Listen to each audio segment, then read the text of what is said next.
On est sur la région de Chamonix, au niveau de la mer de glace. Donc, vous voyez ici une ancienne moraine, là aussi. Donc, un cirque glaciaire à ce niveau-là, le glacier qui se poursuit jusque-là, à l'heure actuelle. Tout ce qui apparaît en gris ici, qui sont des moraines latérales. Donc, il y avait une deuxième langue glaciaire qui arrivait depuis ce cirque, au niveau des Grandes Jorasses, et qui rejoignait l'autre. Et donc, c'est ce qu'on appelle la mer de glace, toute cette zone-là. Et à l'avant, ce sont les moraines ici frontales qui avaient été transportées par glacier lorsqu'il était à son maximum.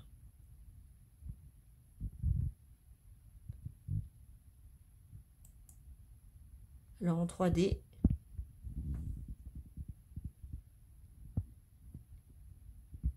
Donc ça y est, on fait presque face là au glacier. On voit bien la langue glaciaire.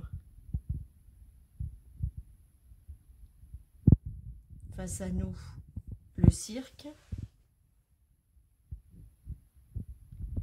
Vous voyez les torrents subglaciaires.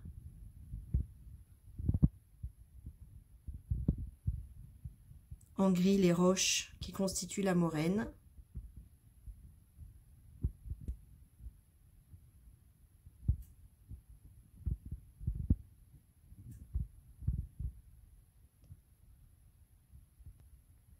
Donc là, on est parti, on est toujours dans les Alpes, on est parti côté Suisse, au niveau du Mont Cervin. Donc ici, on voit des moraines déposées par des glaciers, une autre moraine déposée par un autre glacier qui se rejoignent.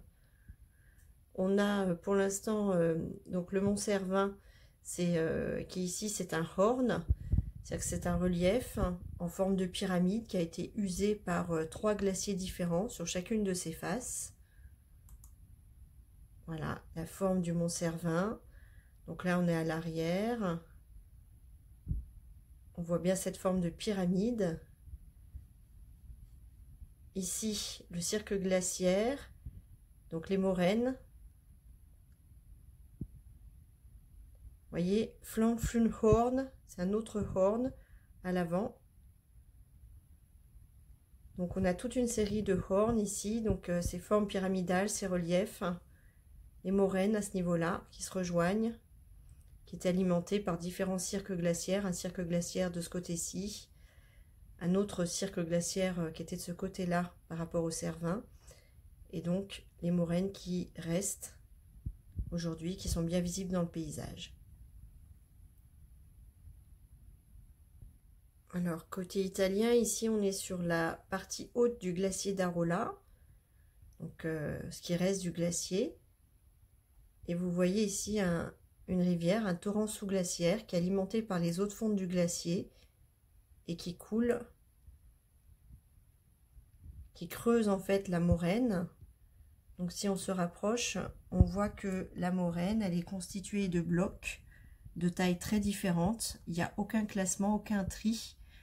C'est ce qui se dépose quand la glace fond en vrac. Donc là, on voit qu'il y a un léger relief. On parle de verrou glaciaire. Donc c'est une zone que le glacier a eu du mal à user, à éroder.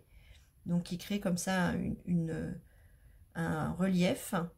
Et on voit que le torrent se poursuit plus bas et continue.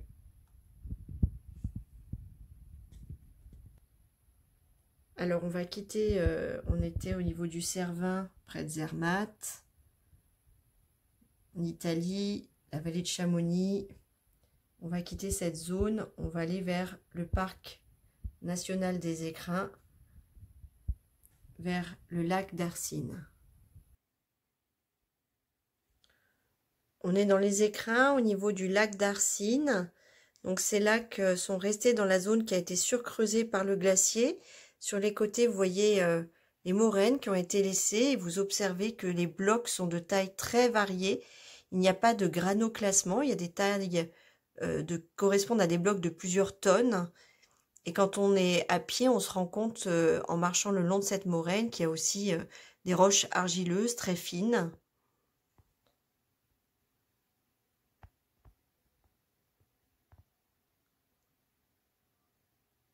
Voilà, là on voit le Valhomme, l'extrémité qui était occupée par le glacier quand il était présent avant qu'il fonde.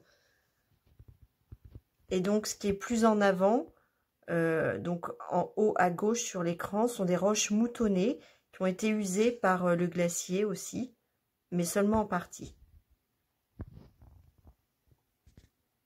Donc là, on s'est un petit peu éloigné du lac du glacier d'Arsine. Et donc, vous voyez le cirque glaciaire qui reste en bas à droite. Donc là, on voit ce qui reste du glacier d'Arsine au niveau de la montagne des Agneaux. Et on distingue que, évidemment, il en reste plus tant que ça. Et on voit bien cette forme qu'a le cirque et les deux moraines latérales qui le bordaient, donc ce glacier. À l'avant, on distingue donc les roches moutonnées. Donc c'était dans le massif des Écrins en France.